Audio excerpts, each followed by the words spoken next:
दोस्तों, मैं आपका दोस्त विनोद गुजर। किसी ने सच कहा है कि जिंदगी हमें हर पल एक नया मौका देती है और उसे हम कल कहते हैं। और ये सही बात है कि अगर हम कुछ अधूरे सपने या कुछ अधूरे काम छोड़ देते हैं तो उसको कल के लिए छोड़ते हैं कि मैं कल ये काम पूरा कर दूंगा। या आप उस कल के लिए किस तरीके से तैयारी करके रखते हो कि आप उस काम को कल कर सको, यानी आने वाले नए नियमों को किस तरीके से निभाते हो। एक छोटी सी कहानी सुनाता हूँ आप लोगों को। एक लड़का था, करीब वो 17 या 18 साल का हो चुका था और वो यही सोचता था कि यार मुझे कुछ बड़ा करना है, मुझे बड़ा आदमी बनना है। पर कुछ भी करो आप, उसके लिए कुछ ना कुछ पैसों की जरूरत होती है। तो वो हमेशा अपने पापा को कोसता रहता था इस काम के लिए कि आपने आपकी लाइफ में कुछ नहीं किया। अगर आज आप थोड़ा बहुत पैसा इकट्ठा कर लेते तो मैं अपना कुछ बिजनेस स्टार्ट करके बहुत कुछ कमा लेता। वो हमेशा अपने पापा को ताना मारता रहता और ये गलत है। किसी ने कहा है कि आप गरीबी में पैदा हुए हो, ये आपकी गलती नहीं, पर अगर आप गरीब रहकर मरते हो ये आपकी दुनिया की सबसे बड़ी गलती है। और ये गलत है कि आप पैसों के लिए या अपने परिवार को यह कह के कोसते हो कि मेरे पिछली पीढ़ी ने कुछ नहीं किया, अगर वो आज थोड़ा बहुत कुछ इनकम सेव कर लेती या कुछ सेव कर देते वो लोग तो मैं आज बहुत कुछ कर लेता। गलत है। अगर आपको करना है तो अपने दम पर करो, अपने परिवार के दम पर तो हर कोई कर लेता है भाई। कहानी बड़ी इंटरेस्टिंग है, आप ध्यान से सुनना। और प्लीज अगर आपने मेरे चैनल को सब्सक्राइब नहीं किया हो तो दोस्तों चैनल को सब्सक्राइब कर लेना, क्योंकि आने वाली हर नई वीडियो की नोटिफिकेशन आपको सबसे पहले मिलेगी। वो लड़का अपने बाप को कोसता रहता है। उसके पापा परेशान होके यही कहते हैं कि बेटा मैंने तो कुछ सेव नहीं किया पर तू तो कुछ कर। मैंने मानता हूं मैंने लाइफ में गलती की कि तेरे लिए कुछ नहीं रख पाया, क्योंकि मेरी परिस्थितियां इतनी कमजोर थी कि मैं कुछ सेव कर ही नहीं पाता हूँ। तो उसने कहा कि मैं एक दिन बहुत कुछ करूंगा। तो उसने कहा कि चल बेटा एक काम करते हैं, जो नदी किनारे हमारा खेत है वहां पे चल। उसने कहा वहां जाके क्या होगा, आज तक उस खेत से तो हमें कुछ मिला नहीं, अब क्या मिलेगा। उसने कहा बेटा तू मेरे साथ चल तो सही। और वो उसे लेके चला जाता है।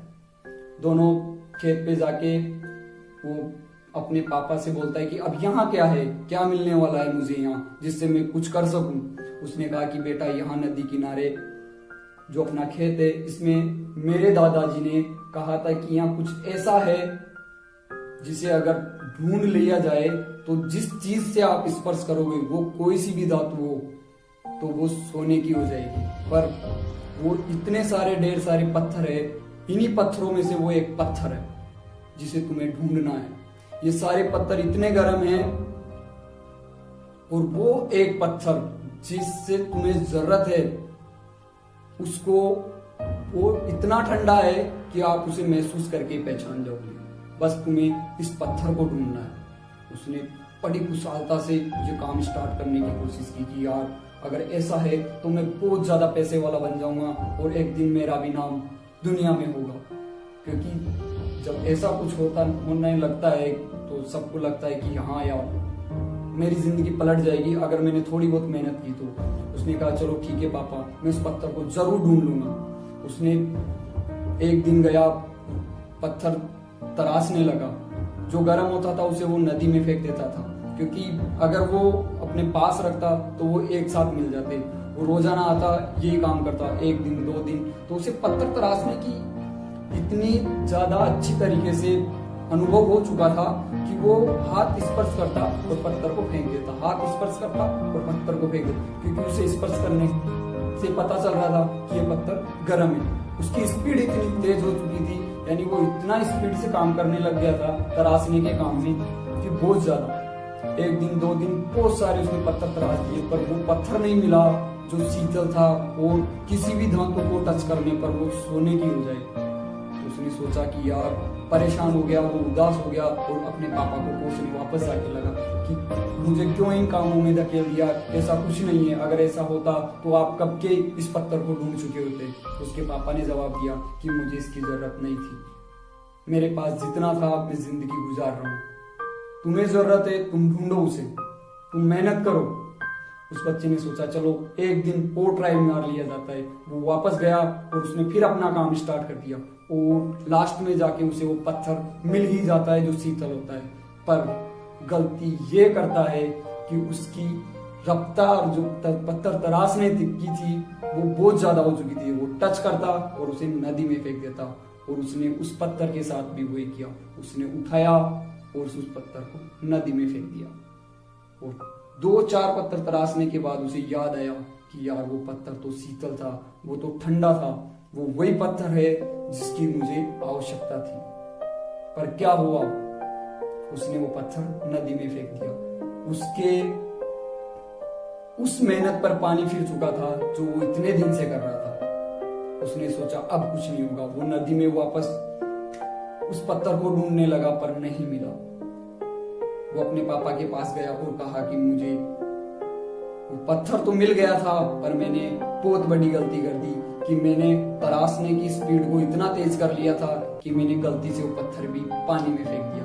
कि बेटा यही था, आप काम तो करते हो, आप लक्ष्य तो बना रखे हो, आप संघर्ष तो कर रहे हो, पर गलत तरीके से कर रहे हो।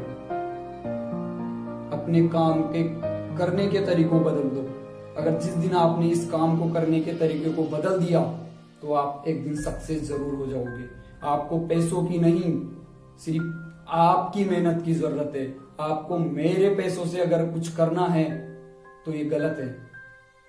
और बच्चे ने सोचा कि ये सही है, अगर मुझे मेहनत करके आगे आना है तो अपने लक्ष्य को, अपने तराशने की जो विधि है, यानी जो मैं इंसानों को तराशूं या कोई भी काम है जिसे मैं पाना चाहता हूं, उसके लिए मुझे तहे दिल से और धैर्य रख के काम करना पड़ेगा। कहते हैं ना, धैर्य है तो सब कुछ है। तो उसने कहा कि पापा मेरी बहुत बड़ी गलती थी कि मैंने ये गलती की, और मैं इस तरीके से काम करना बंद कर दूंगा। और ये सही है दोस्तों, मन में धैर्य रखो, अपने लक्ष्य के लिए काम करते रहो, एक ना एक दिन फल मिलना जरूर है, जरूर मिलेगा। जितनी आपने मेहनत की है उतना मिलेगा। और ये गलत है, अपने परिवार को कभी इस चीज का दोष मत दो कि आप गरीब हो इसलिए मैं कुछ नहीं कर पाया। ये तो गलत है। जो मिलना है वो मिलेगा, पर आपकी मेहनत का मिलेगा। और जो परिवार की मेहनत पर अगर अपने कदम जमा के रखेगा वो नींव एक दिन जरूर डसनी है। तो प्लीज दोस्तों, अपने परिवार को मत कोसो, सिर्फ अपने लक्ष्य पे टारगेट करो और धैर्य रखो दिल में, एक दिन बहुत कुछ मिलेगा। अगर आपको मेरी वीडियो और ये कहानी अच्छी लगी हो तो प्लीज इसको शेयर करना। थैंक यू, धन्यवाद।